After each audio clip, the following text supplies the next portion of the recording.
आप जब बचपन में स्कूल में जाते थे तब आपके सहपाठियों में एक ऐसा हड्डियों का ढांचा जैसे शरीर वाला सहपाठी ज़रूर होगा जो आपसे छेड़खानी करता था। फिर आप उसे एक घूसा जड़ देते थे और वो हाथ पांव झाड़कर रोने लगता था।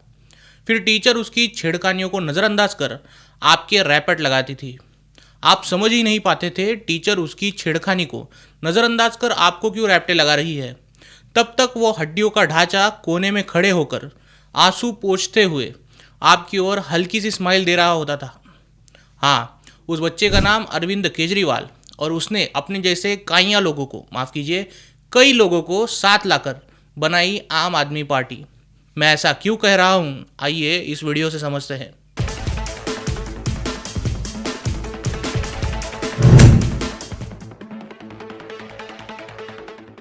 नमस्कार, न्यूज़ डंका पर आप सभी का स्वागत है और आप देख रहे हैं बात पते की। दोस्तों, आम आदमी पार्टी के पॉलिटिक्स की एक ही स्ट्रैटेजी है, ड्रामेबाजी। और जब से दिल्ली के चुनाव पास में आ चुके हैं, आपने अपने ड्रामा शोज बढ़ा दिए हैं। पहले केवल मनीष सिसोदिया, अरविंद केजरीवाल और आतिशी मारलेना के ड्रामा शोज चलते थे, लेकिन अब पूरी पार्टी ने ही ड्रामेबाजी का कीड़ा उठा लिया है, माफ़ कीजिए, ड्रामेबाजी का बीड़ा उठा लिया है। इस ड्रामेबाजी के लिए झूठे आरोप लगाना, गलत जानकारी का फैलाव करना, हिट एंड रन यानी आरोप लगाकर भागना, ऐसे सारे पैतरे आम आदमी पार्टी बहुत पहले से इस्तेमाल करती आई है। अपने कामों से पार्टी और उम्मीदवारों की इमेज को सुधारने के बजाय केजरीवाल और उनकी पार्टी को विरोधकों पर आरोप मढ़कर चुनाव जीतना ज़्यादा पसंद है। दरअसल आम आदमी पार्टी ने अपने एक्स हैंडल से ट्वीट कर लिखा, भाजपा ने पूर्वांचलियों को गंदी गाली दी। बीजेपी के प्रवक्ता ने पूर्वांचल के विधायक ऋतुराज झा को राष्ट्रीय चैनल पर गंदी गाली दी। ये मैथिली और ब्राह्मण समाज का अपमान है और ये पूर्वांचलियों का भी अपमान है।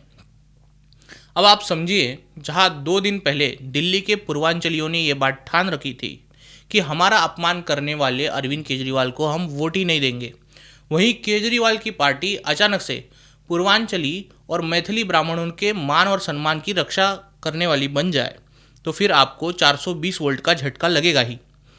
भाजपा के राष्ट्रीय प्रवक्ता शहजाद पूनावाला, उनकी रिपब्लिक भारत पर डिबेट चल रही थी और आपके ऋतुराज झा सामने डिबेट में बैठे थे।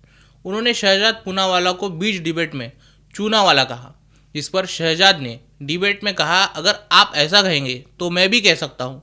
संजय झा, झा 1 और ऋतुराज झा, झा 2। इस बात को क्लिप कटवा की तरह क्लिप काट कर आपने रोना धोना मचाना शुरू किया।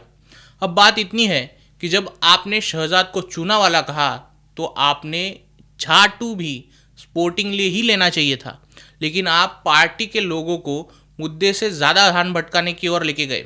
उन्हें अचानक मिथिलांचल के ब्राह्मण याद आने लगे, पूर्वांचली याद आने लगे। 2 लोगों के बीच की बहस को पूर्वांचली और भाजपा के बीच के मान सम्मान की बात बना दी गई। बस फिर जो रोना धोना लगा वो तो आम आदमी पार्टी की स्पेशलिटी है। लेकिन आम आदमी पार्टी के ड्रामे देख देख कर सीख चुकी भाजपा अब पीछे पड़ने वाले नहीं है। भाजपा के प्रवक्ता शहजाद पूनावाला ने अमरण अनशन की घोषणा कर दी है। उन्होंने कहा है कि आम आदमी पार्टी जो उन पर आरोप लगा रही है उसे वो साबित नहीं कर पाए तो वो अनशन पर ही बैठे रहेंगे। ऐसे में अगर उनकी जान पर बनाती है तो इसके लिए आम आदमी पार्टी को जिम्मेदार ठहराया जाए। जहां मिथिलांचल के ब्राह्मणों के लिए आप आंसू बहाने लगे थे, वहां पूनावाला ने पसमानदा मुसलमानों का मुद्दा उठाकर उन्हें बैकफुट पर ढकेल दिया है। पर वो मुद्दा क्या था जिसे आप छुपाने के पीछे पड़ी थी? पिछले साल में विभिन्न हवाई यात्राएं और दिल्ली के स्कूलों को बम से उड़ाने की धमकी भरे ईमेल्स आ रहे थे। ऐसे 400 से अधिक ईमेल्स दिल्ली की स्कूलों ने लगातार पाए और पुलिस ने स्कूलों की सुरक्षा के लिहाज से शोध अभियान भी चलाए। लेकिन ऐसी हरकत करने वाला व्यक्ति वीपीएन का इस्तेमाल कर रहा था, इसके कारण पकड़ में ही नहीं आ रहा था। लेकिन एक दिन ईमेल भेजने वाले ने गलती की और दिल्ली पुलिस ने उसे पकड़ लिया। अब जो ईमेल्स भेज रहा था वो एक छोटा बच्चा था। इस बच्चे का कहना है कि स्कूल में पेपर से बचने के लिए वो ये सब करता था, लेकिन पुलिस ने उस बच्चे की प्रोफाइलिंग की ताकि आगे कोई समस्या ना हो। इसमें चौंकाने वाला खुलासा हुआ। पाया गया कि इस बच्चे के माता पिता एक ऐसी संस्था से जुड़े हैं जो 2002 के पार्लियामेंट हमले का मास्टरमाइंड अफजल गुरु इसके फांसी का विरोध कर रही थी। बस इतना ही नहीं, यह संस्था पॉलिटिकल पार्टी से भी क्लोजली जुड़ी हुई है। अब आप थोड़ा पीछे जाइए, रमेश बिधूरी का वो स्टेटमेंट उठाइए जिस पर दिल्ली की मुख्यमंत्री आतिशी सिंह फूट फूट कर रोई थी। बिधूरी ने अपने स्टेटमेंट से लोगों को याद दिलाया था कि आतिशी के पिता ने अफजल गुरु की फांसी का विरोध किया था, इसीलिए आतिशी ने अपना नाम बदलकर आतिशी सिंह किया। लेकिन मुद्दे से ध्यान भटकाना आतिशी की खासियत होने के कारण उन्हें भी कामयाबी मिली थी। अब आप क्रोनोलॉजी समझिए, आतिशी के पिता किस चीज़ का विरोध कर रहे थे? अफजल गुरु की फांसी का। जिस लड़के ने स्कूल के ईमेल्स भेजे उसके माता पिता किस संस्था से जुड़े हैं? अफजल गुरु की फांसी का विरोध करने वाली संस्था से। एक और बात, वो संस्था किसी पॉलिटिकल पार्टी से क्लोजली जुड़ी हुई है, तो वो कौन सी पार्टी हुई? अगर अब भी आपको यकीन न हो तो याद करो, यहाँ बम की धमकियाँ मिलती थी, वहाँ अरविंद केजरीवाल ट्वीट करते थे, भाजपा को देश की और दिल्ली की सुरक्षा के मुद्दों पर लताड़ते थे। सोचो, भाजपा सरकार की सुरक्षा व्यवस्था से लोगों को और मतदाताओं को भड़काया जा सके, इसीलिए किसी ड्रामेबाज पार्टी की ओर से इतनी ओछी राजनीति की गई थी।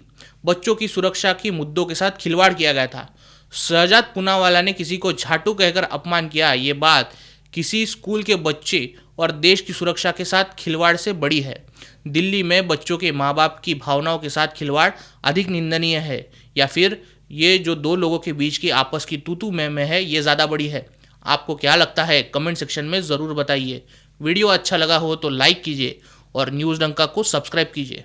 नमस्कार।